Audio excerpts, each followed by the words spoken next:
Bismillahirrahmanirrahim. Assalamualaikum warahmatullahi wabarakatuh. Alhamdulillah wassalatu wassalam ala khairi khalqillah Muhammad ibn Abdullah wa ala alihi wa sahbihi wa man walah, amma ba'd. Para pemirsa Fatwa TV yang dirahmati oleh Allah, kembali dalam seri tadabbur Al-Quran kali ini kita akan lanjutkan kisah yang sangat dramatis, sangat penuh dengan pelajaran berharga, yaitu kisahnya Nabiullah Musa alaihi salatu wassalam dengan Fir'aun. Sebelumnya kita telah membahas dari awal surat Al-Qasas. Ada beberapa poin yang kita bahas ketika itu, termasuk bagaimana Allah Subhanahu wa taala mengilhamkan kepada ibunda Nabi Musa agar menyusuinya terlebih dahulu agar dia mengenal cita rasa air susu ibunya. Kemudian setelah itu apabila dia takut, dia hanyutkan anaknya itu dalam sebuah dia letakkan anaknya dalam peti, kemudian dihanyutkan di sungai dan nanti akan diambil oleh orang yang menjadi musuhnya dan menjadi musuhku, kata Allah.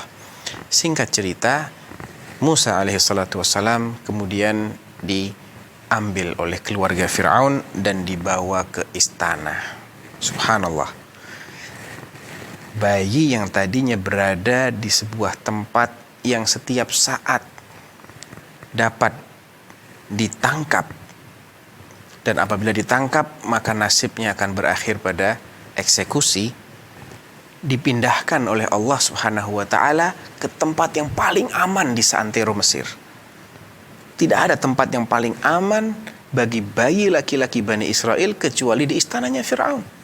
Dan Allah tempatkan Musa di istananya Fir'aun, sehingga semua pasukan Fir'aun tidak akan bisa menjamahnya.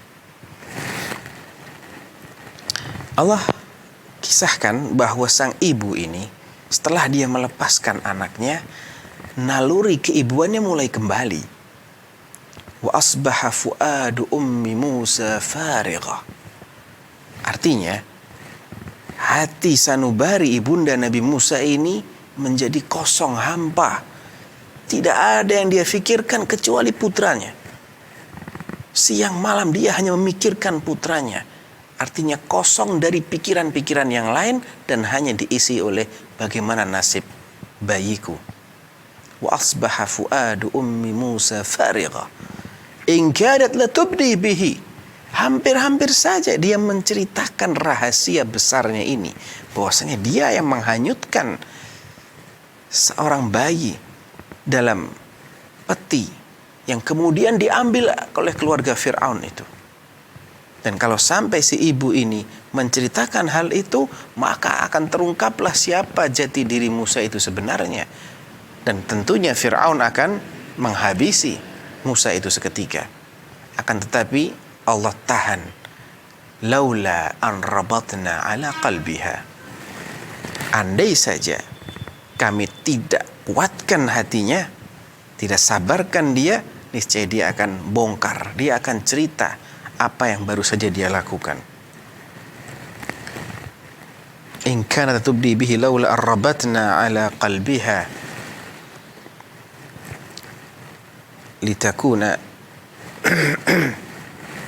litakuna minal mu'minin, agar dia tetap menjadi orang-orang yang beriman. Apa yang terjadi selanjutnya? Wa qalat li ukhtihi qussih.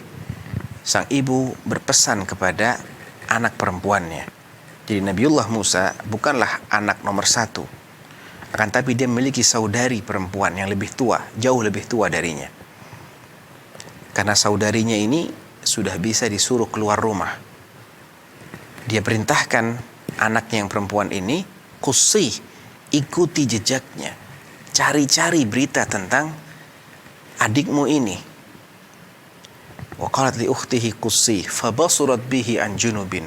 Dan suatu ketika saudarinya Musa melihat Musa dari kejauhan. Kenapa? Karena ternyata Allah berkenan. Ada sedikit flashback di sini ya. Ada sedikit flashback, ya ini apa yang menyebabkan Musa itu kemudian dibawa keluar dari istana Fir'aun oleh para tentara. Karena Allah ceritakan dalam ayat berikutnya, Wa qalat li ukhtihi qusih fa basurat bihi an junubin wa hum la yash'urun.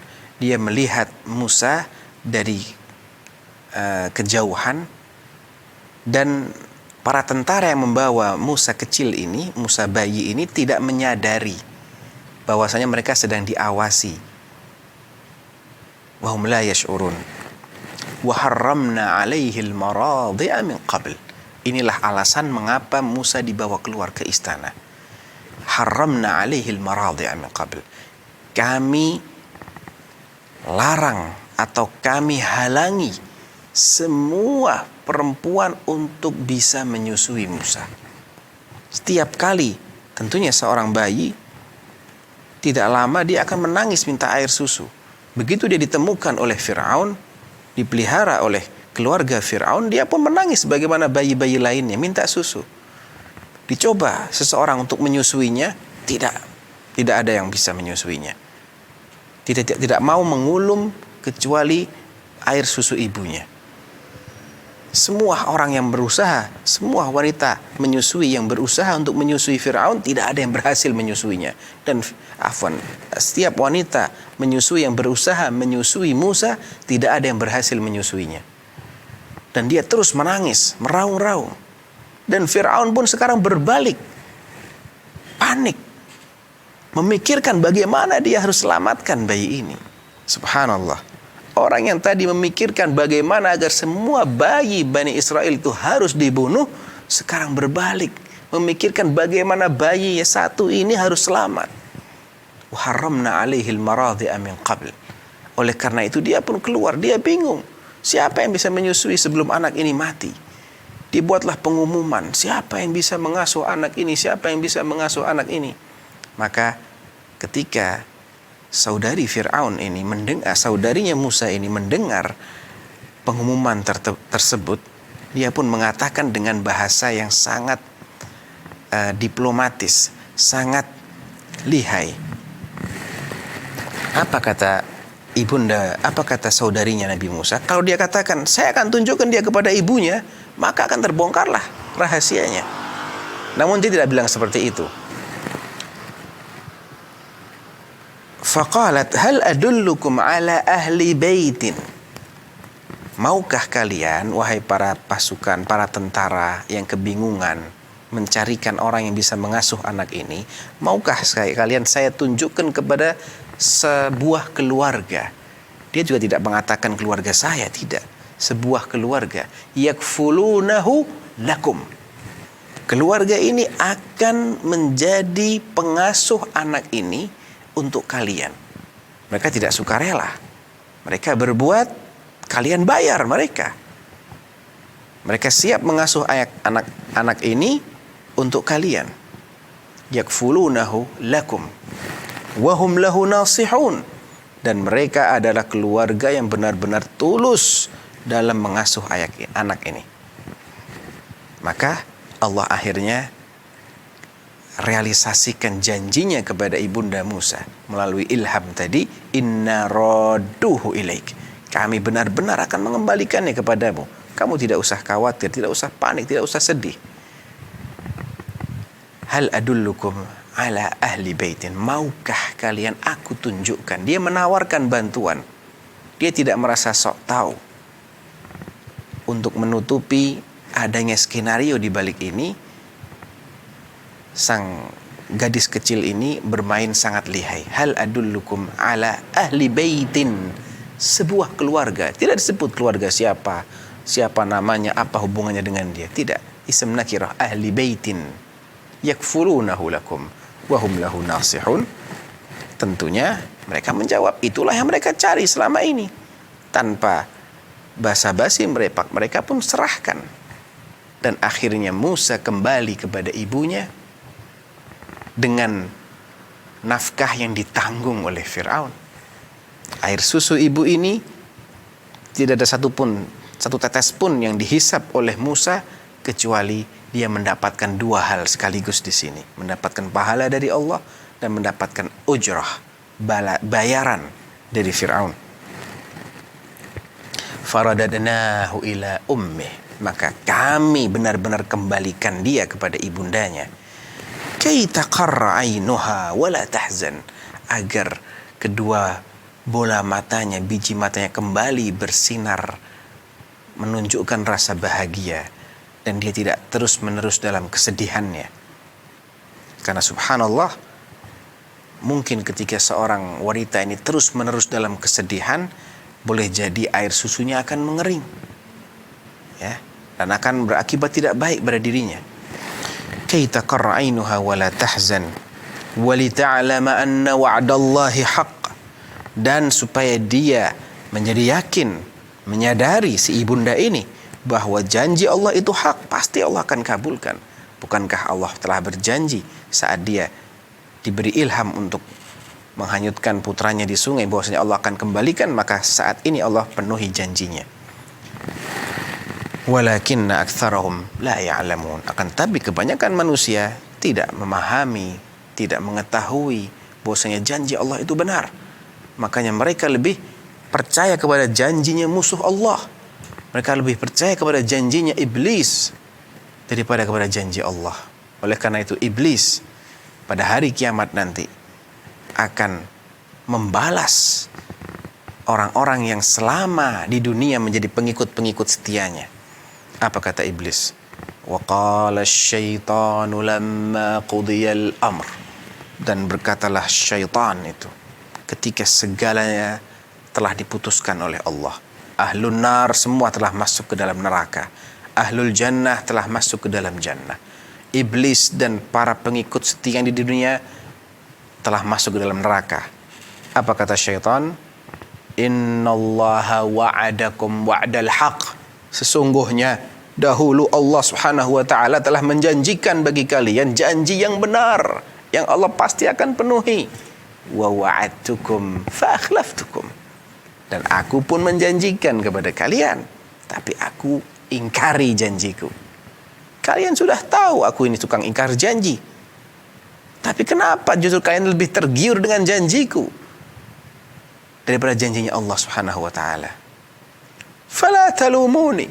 Kalian jangan salah-salahkan aku. Walumu anfusakum. Salahkanlah diri kalian sendiri. Nah, Allah telah wujudkan janjinya kepada ibunda Nabi Musa. Kemudian di sini Allah Subhanahu wa taala menjelaskan bahwasanya kebanyakan manusia tidak mempercayai kebenaran janji Allah tersebut. Kay taqarra 'ainuha wa la tahzan wa li ta'lama anna wa'dallahi haqqun walakinna aktsaran nasi la ya'lamun. Nah, setelah itu kisahnya tidak dilanjutkan. Bagaimana ketika Musa dipelihara oleh Fir'aun, masa kanak-kanaknya, balitanya, kemudian antara usia di atas 5 tahun hingga masa remaja, tidak diceritakan oleh Allah Subhanahu wa taala, dan beralih kepada babak lain dari kisah Musa alaihi salatu wassalam bersama musuh bebuyutannya yang bernama Fir'aun.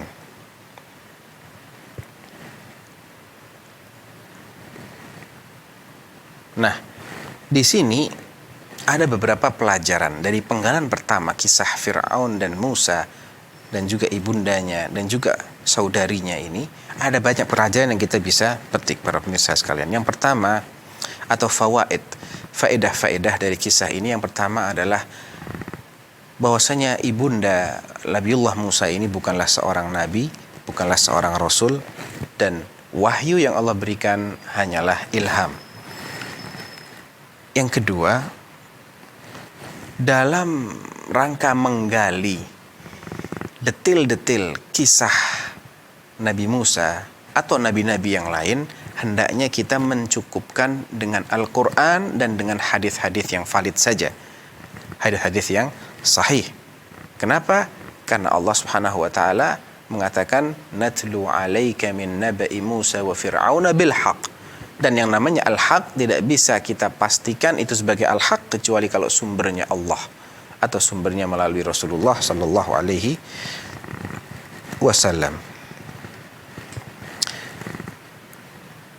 Dan faedah lain dari kisah ini adalah bahwasanya Fir'aun sejak sebelum Nabiullah Musa itu terlahirkan di muka bumi ini, dia telah membawa karakter yang bengis, jahat, kejam, zalim. Itulah karakter dasar Fir'aun. Dan saking kejamnya, dia rela membantai bayi-bayi yang masih bayi, dibantai. Kemudian pelajaran lain yang sangat luar biasa adalah kekuatan iradatullah azza wa jalla. Kuatnya keinginan Allah, dan itu tidak akan bisa dihalangi oleh keinginan siapapun di dunia ini. Ketika ada penguasa-penguasa dunia ingin menghadapi rencana Allah, maka makar mereka semuanya akan hancur, dan rencana Allah lah yang akan terjadi dan terlaksana. Walaupun sepintas secara kasat mata mereka telah mengumpulkan seluruh kekuatan di penjuru dunia, di seluruh penjuru dunia, semua kekuatan mereka kerahkan, dan yang mereka hadapi adalah manusia lemah, bayi. Akan tetapi kalau Allah berkehendak A, maka A yang akan terjadi, bukan B. Dan siapapun yang berusaha untuk memerangi agama Allah, nasibnya akan seperti Firaun. Dan Allah telah menjanjikan kemenangan, akhir kesudahan yang baik bagi orang-orang yang bertakwa. Wal 'aqibatu lil muttaqin. Wal 'aqibatu lit taqwa. Oleh karena itu, orang yang berakal hendaknya dia mengambil posisi, saya harus berada di mana ini? Berpihak kepada siapa? Kemudian Allah Subhanahu wa taala juga apabila menghendaki sesuatu, maka Allah akan pilihkan wasilah yang paling tepat. Allah akan siapkan sarana dan prasarananya yang terbaik. Dan seorang yang beriman, cukuplah dia bertawakal kepada Allah manakala dia telah menunaikan apa yang menjadi batas maksimal dari kesanggupannya dalam melaksanakan perintah Allah. Sisanya serahkan kepada Allah. Wa 'alallahi fatawakkalu in kuntum mu'minin. Dan hanya kepada Allah lah hendaknya kalian berserah diri kalau kalian benar-benar beriman.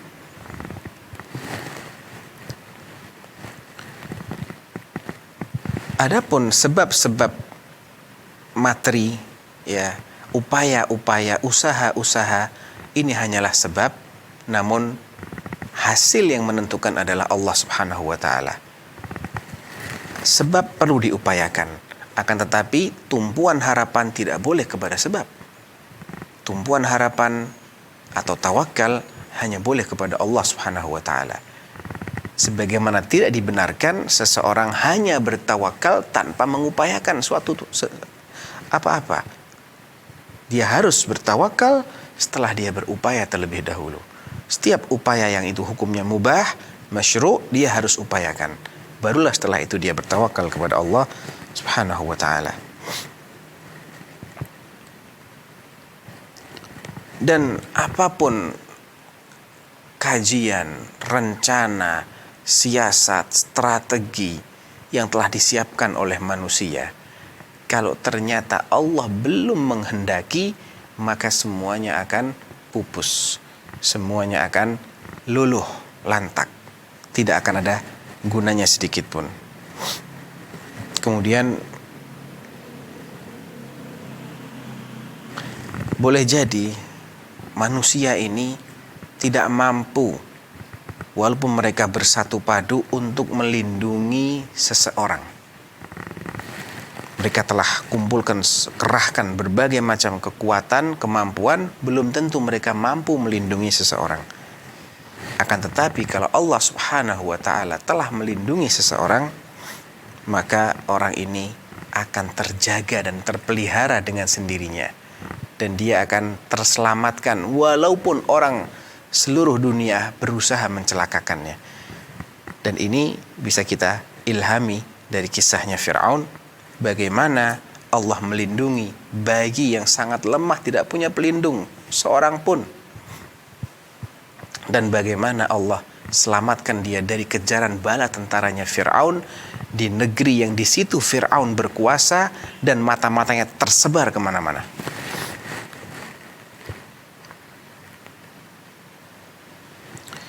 Kemudian faedah lainnya, Allah Subhanahu wa Ta'ala akan senantiasa bersama wali-walinya, bersama orang-orang yang loyal kepadanya dari saat-saat pertama kelahirannya di dunia ini.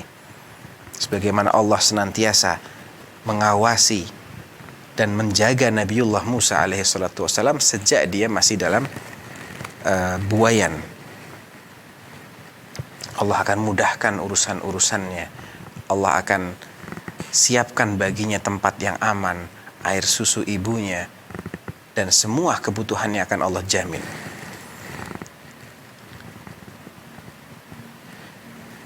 Dan ternyata faedah lain di sini, bahwa rumah tangga Fir'aun yang mengklaim dirinya sebagai al-ilah, sebagai satu-satunya Tuhan, ternyata telah tersusupi dakwah tauhid. Lihat bagaimana markar Allah yang lain. Dakwah tauhid telah menyusup ke ruang utama Fir'aun. Dia telah menyentuh hati istrinya. Istrinya tersentuh oleh dakwah tauhid melalui apa yang mereka lakukan sendiri tanpa mereka sadari. Yaitu istrinya yang awalnya itu beriman kepada Fir'aun, kemudian dia mulai kafir kepada Fir'aun. Bahkan khusus tentang istrinya ini Allah kisahkan dia. Wa daraballahu mathalan lilladzina amanu imra'ata Fir'aun. Dan Allah membuat perumpamaan bagi orang-orang yang beriman agar meneladani istrinya Fir'aun. Idh qalat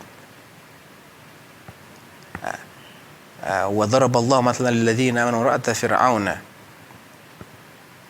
idh qalat rabbi ibni li 'indaka baitan fil jannah wa najjini min fir'auna wa 'amalihi wa najjini minal qaumidz zalimin.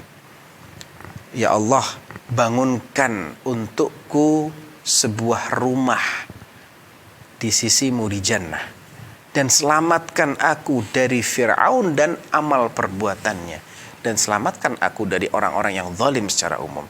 Dia pun berlepas diri dari Fir'aun. Dia kafir kepada Fir'aun dan dia beriman kepada Allah Subhanahu wa Ta'ala.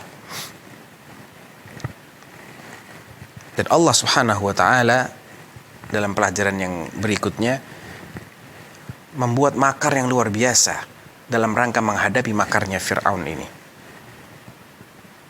sehingga dia pun bertindak mengeluarkan kebijakan-kebijakan di hadapan segenap rakyatnya.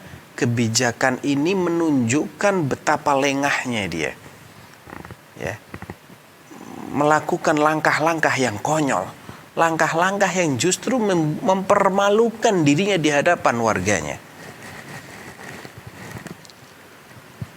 Salah satunya adalah dia mengizinkan bayi ini hidup bersama dia.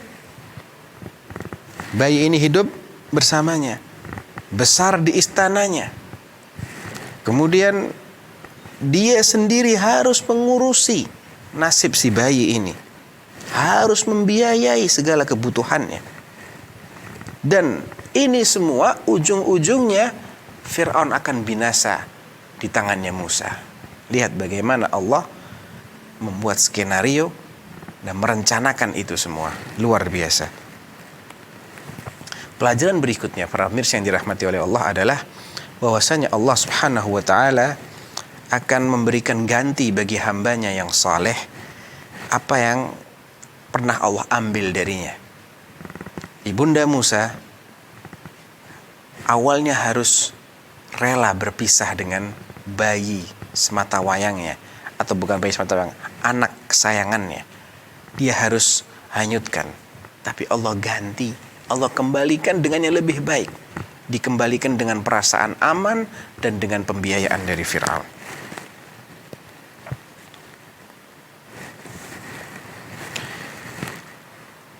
Dan sejak Musa ini lepas dari dekapan ibunya, apa kata Allah? wa alqaitu 'alaika mahabbatan minni di surat Taha. Aku campakkan kepadamu wahai Musa mahabbah. Siapapun yang melihat Musa akan jatuh cinta kepadanya tanpa kecuali. Ini adalah bagian dari rahmatullah, kasih sayang Allah dan perhatian Allah. Walaupun dia terlepas dari perhatian manusia yang terdekat, namun dia tidak lepas dari perhatian Allah. Dan Allah jadikan setiap apapun yang melihatnya pasti akan iba, pasti akan sayang, pasti akan senang. Kemudian faedah lainnya ialah Allah Subhanahu wa ta'ala tentu akan menguji wali-walinya, menguji orang-orang yang loyal, yang setia, yang beriman dan bertakwa kepadanya dengan berbagai macam ujian. Mereka akan tertimpa hal-hal yang tidak menyenangkan, mereka akan merasakan sakit, akan diganyang oleh musuhnya dan lain sebagainya. Nah, ketika itu dialami oleh wali-wali Allah, maka ini bukan berarti Allah sedang murka kepada mereka. Bukan berarti Allah tidak cinta kepada mereka atau Allah tidak meridhai mereka. Karena hakikat dari ujian ini adalah untuk mengasah jiwa manusia. Sebagaimana berlian, intan tidak akan mengeluarkan kilaunya kecuali setelah digosok dan digosok, barulah dia akan berkilau. Demikian juga hati manusia itu ketika tidak pernah terpapar oleh musibah, oleh ujian, oleh cobaan, maka dia akan lemah. Namun seiring dengan banyaknya ujian dan rintangan yang berhasil dia lewati dalam rangka beristiqamah di atas jalan Allah, maka dia akan memiliki imunitas, memiliki keuletan dan keistiqomahan yang lebih baik lagi. Itulah hikmah di balik ujian-ujian yang Allah timpakan kepada hambanya yang bertakwa. Di samping itu Allah akan angkat derajatnya lebih tinggi lagi di jannah. Allah akan berikan dia menjadi, Allah akan biarkan dia menjadi buah tutur yang baik sepeninggalnya. Dan itu semua akibat kesabaran dia, akibat perjuangan dia dan keuletan dia. Tentunya akan berbeda ceritanya manakala orang ini tidak pernah menghadapi peristiwa-peristiwa yang besar, maka tidak akan ada jasa besar yang tercatat untuknya. Orang-orang tidak akan mengingatnya setelah dia mati. Dan Allah tidak akan mengangkat derajatnya sebagaimana Allah mengangkat derajatnya orang-orang yang mendapatkan ujian selagi mereka di dunia.